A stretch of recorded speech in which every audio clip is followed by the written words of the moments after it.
ধন্যবাদ থাকিল মাউসী ব্ৰহ্ম হাজনি। আমি মোতকৈ ছিনিয়ৰ, মোতকৈ ডাঙৰ, তথাপিও আমি আন্দোলনৰ সময়ত একেলগে আমি কাম কৰিছিলোঁ।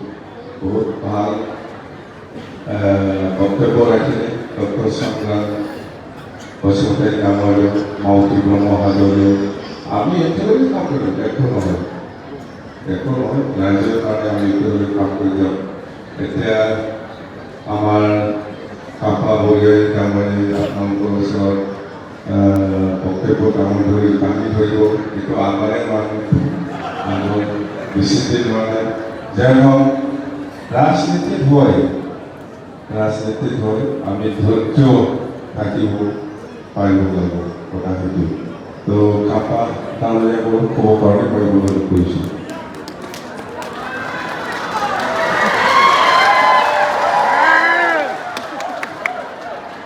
পৰম শ্ৰদ্ধা আমাৰ ব্ৰিটিশ চিফ তথা বিপিএফ দলেৰ সভাপতি শ্ৰীযুত হাজনা মহোদয়কে, সন্মানীয় সভাঘৰ চলাই লৈ যোৱা আমাৰ সভাপতি ডাঙৰীয়া, মঞ্চত উপবিষ্ট সকলো বিটিচিৰ এম ডাঙৰীয়াসকল, MCLA ডাঙৰীয়াসকল আৰু সকলো বিপিএফ দলৰ জ্যেষ্ঠ নেতা আৰু নেত্ৰীসকল, আজি এই সভাত বিভিন্ন অঞ্চলৰ পৰা আহিব পৰা মোৰ দাদা ভাই ভনী সকলোলৈ মই মোৰ আন্তৰিক অভিনন্দন আৰু শ্ৰদ্ধা জনাইছোঁ। এক বছৰৰ মূৰত আজি এইখন সভাত আহি আপোনালোকৰ লগত দেখা কৰি মই এটা বস্তু উপলব্ধি কৰিছোঁ। Home sweet home. নিজৰ ঘৰ ভাঙা চিঙা হ'ব পাৰে, সুন্দৰ এটা তুলসী ঘৰ হ'ব পাৰে, কিন্তু নিজৰ ঘৰটো নিজৰেই ঘৰ, ইয়াতকৈ ভাল হ'ব পাৰে। এইখন বিটিচি আমাৰ দেশেৰে আমি সৃষ্টি কৰিছোঁ।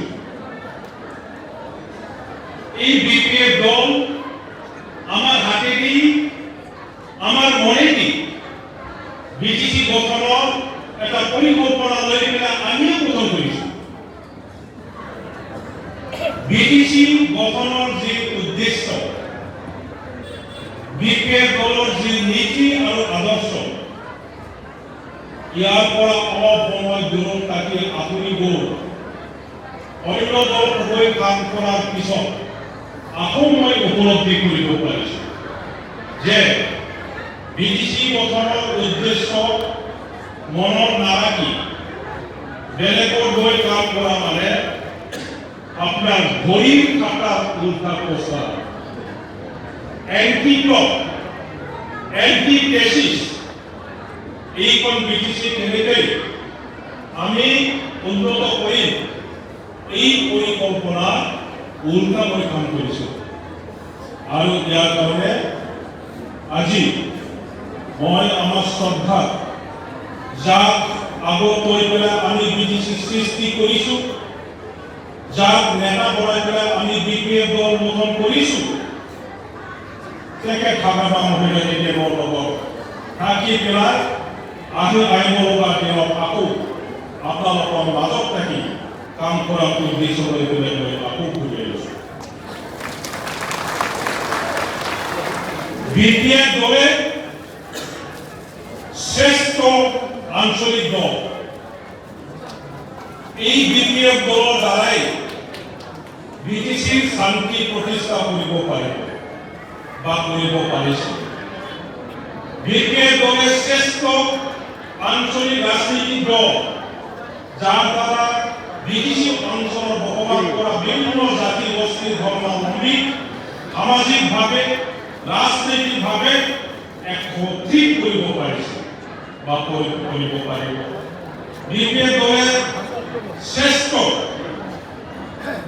আঞ্চলিক দল, যাৰ দ্বাৰা আমি এই অঞ্চলত উন্নয়নৰ সপোন কৰিব পাৰিব।